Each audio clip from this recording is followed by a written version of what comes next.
خدا کا خوف ایک ایسی چیز ہے کہ جس میں خدا کا خوف دل میں آ گیا تو اللہ فرماتا ہے میں سارے خوف اس سے اٹھا لوں گا، دنیا کے کوئی خوف اس کو نہیں رہے گا۔ لا خوف علیہم ولا هم یحزنون، نہ خوف ہوگا نہ غم ہوگا اس کے لیے۔ ایک مرتبہ ہارون الرشید بادشاہ اپنے محل میں بیٹھا ہوا ہے،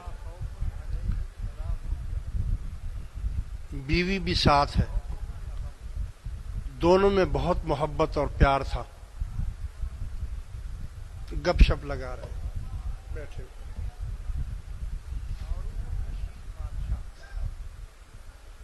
باتیں کرتے کرتے بیوی ہے، مذاق بھی چل رہا ہے، بیوی نے اس کو کہا کہ تو جہنمی ہے، شوہر کو تم جہنمی ہو۔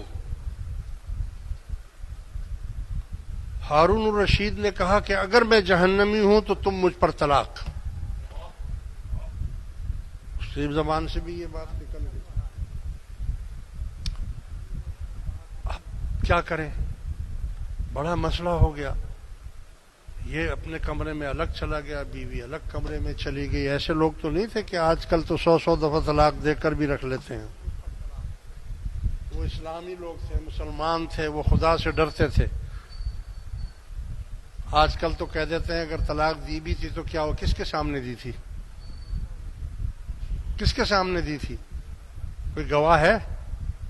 ارے خدا کے بندے، اللہ گواہ ہے نا، تو نے اللہ کے سامنے دی تھی نا، ہاں؟ تو اللہ گواہ نہیں ہو گیا؟ نہیں۔ بادشاہ بہت پریشان ہو گیا، غم زدہ ہو گیا، سارے مولویوں کو، عالموں کو جمع کیا اور کہا کہ اس کا کوئی حل نکالو۔ یہ کون بتائے کہ بادشاہ جہنمی ہے کہ نہیں؟ مشروط ہے نا طلاق، اگر تو جہنمی ہے تو طلاق ہو گئی، اور اگر جنتی ہے تو طلاق نہیں ہوئی، مشروط طلاق ہے۔ اب جس عالم کو بھی بلاتے ہیں کہتے ہیں بھائی اس کا فیصلہ کون کر سکتا ہے، کس کو معلوم ہے، ہمیں کیا معلوم کہ جنتی کون ہے اور دوزخی کون ہے، یہ تو اللہ کو معلوم ہے، اس کا فیصلہ تو کوئی نہیں کر سکتا۔ آخر کار حضرت امام ابو حنیفہ رحمۃ اللہ علیہ امام ہیں، آپ کو بلایا گیا اور ان سے کہا کہ اس کا کوئی حل تلاش کرو۔ انہوں نے کہا ٹھیک ہے میں حل تلاش کروں گا، لیکن تخت پر میں بیٹھوں گا، کٹہرے میں تم کھڑے ہوگے، مجرم ملزم کے حیثیت سے کٹہرے میں تم کھڑے ہوگے۔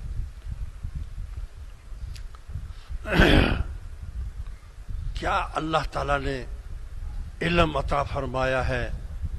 حضور فرماتے ہیں کہ میری امت میں ایک ایسا شخص پیدا ہوگا کہ اگر علم سریا میں بھی ہوگا تو وہاں سے بھی نکال کر لے آئے گا،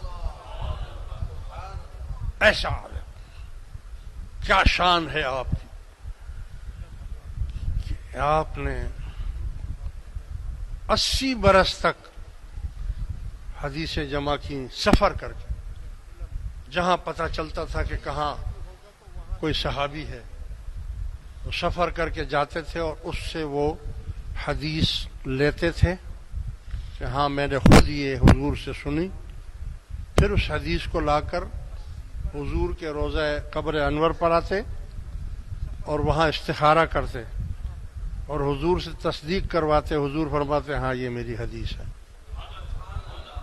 تب یہ لکھتے تھے۔ ایسے امام تخت پر بٹھایا، بادشاہ کٹہرے میں کھڑا ہو گیا۔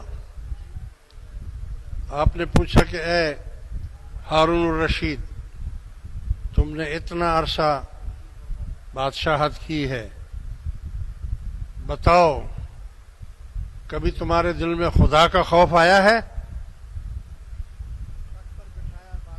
وہ سوچنے لگے. اس نے کہا ہاں، ایک مرتبہ میرے دل میں خدا کا خوف آیا تھا. فرمایا سناؤ کیسے؟ اس نے کہا میں بادشاہ تھا، رات کے اندھیرے میں میں اپنی رعایا کا حال معلوم کرنے کے لیے نکلتا تھا. ایک مرتبہ جب میں نکلا اور گھروں پر کان لگاتا ہوا تو ایک گھر میں سے فریاد کی آواز آ رہی تھی جیسے کوئی بیمار ہو. میں نے کان لگایا تو فریاد کی آواز آ رہی تھی. میں نے دروازہ بجایا. ایک نوجوان حسینہ دروازے پر آئی اور کہا کہ کون ہے؟ میں نے کہا کہ میں بادشاہ ہوں. میں نے دیکھا ہے کہ تمہارا گھر سے فریاد کی آواز آ رہی ہے تو میں پوچھنے آیا ہوں کہ کون بیمار ہے اور کیا بیماری ہے.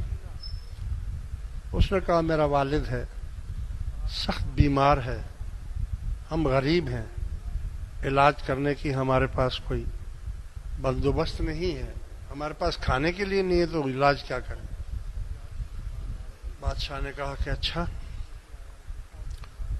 کل تم میرے محل میں آنا، میں تمہاری مدد کروں گا. لڑکی نے کہا کہ بادشاہ مجھے کون تمہارے محل میں آنے دے گا، وہاں تو پہرا لگا ہوتا ہے. بادشاہ نے اپنی انگوٹھی نکال کر دی اور کہا کہ یہ انگوٹھی بادشاہی انگوٹھی ہے، جب تم آؤ تو جس کو بھی یہ دکھاؤ گی وہ تمہیں آنے دیں گے. بیچاری لڑکی دوسرے دن چلی گئی. جو باڈی گارڈ، جو سپاہی ملتا اس کو دکھاتی کہ بادشاہ کی نشانی نے مجھے بلایا ہے، جانے دیا. حتیٰ کہ وہ محل میں پہنچ گئی. جب محل میں پہنچی اور میں نے اس کے حسن کو دیکھا تو میرا دل خراب ہو گیا، بے ایمان ہو گیا. میں نے اس کا ہاتھ پکڑا اور جو ارادہ میرا برا ارادہ تھا وہ میں نے کہا تو لڑکی نے مجھے کہا کہ اے بادشاہ، تمہیں خدا کا خوف نہیں ہے؟ بادشاہ تو باپ کے برابر ہوتا ہے.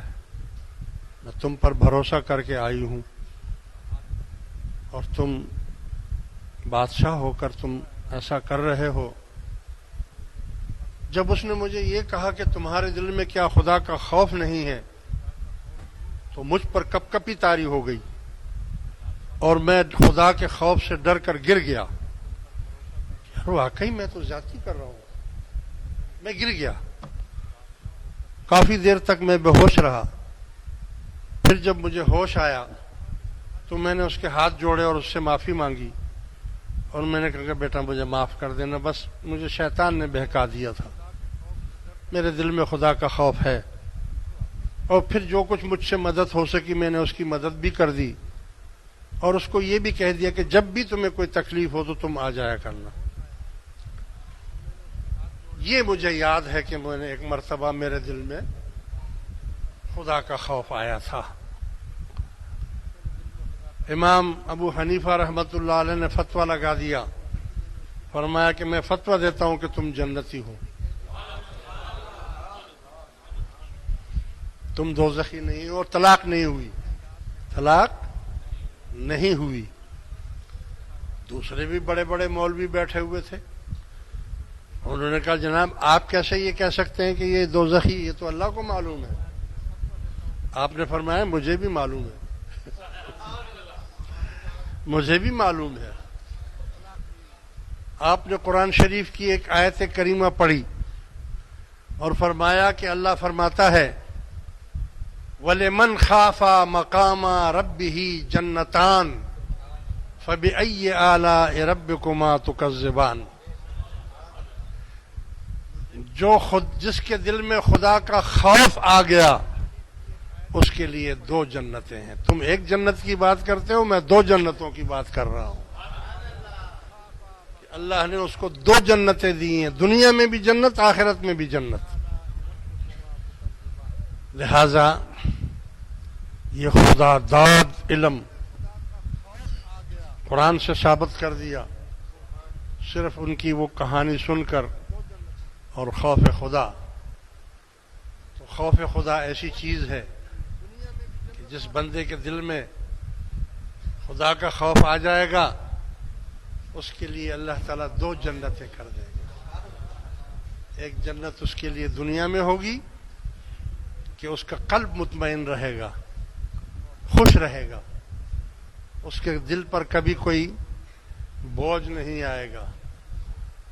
جو 2 نمبر کے کام کرنے والے لوگ ہوتے ہیں, ان کا دل ہمیشہ بے چین رہتا ہے, وہ ڈرتے رہتے ہیں, یار پکڑے نہ جائیں, یہ نہ ہو جائے, وہ نہ ہو جائے, فلاں نہ ہو جائے.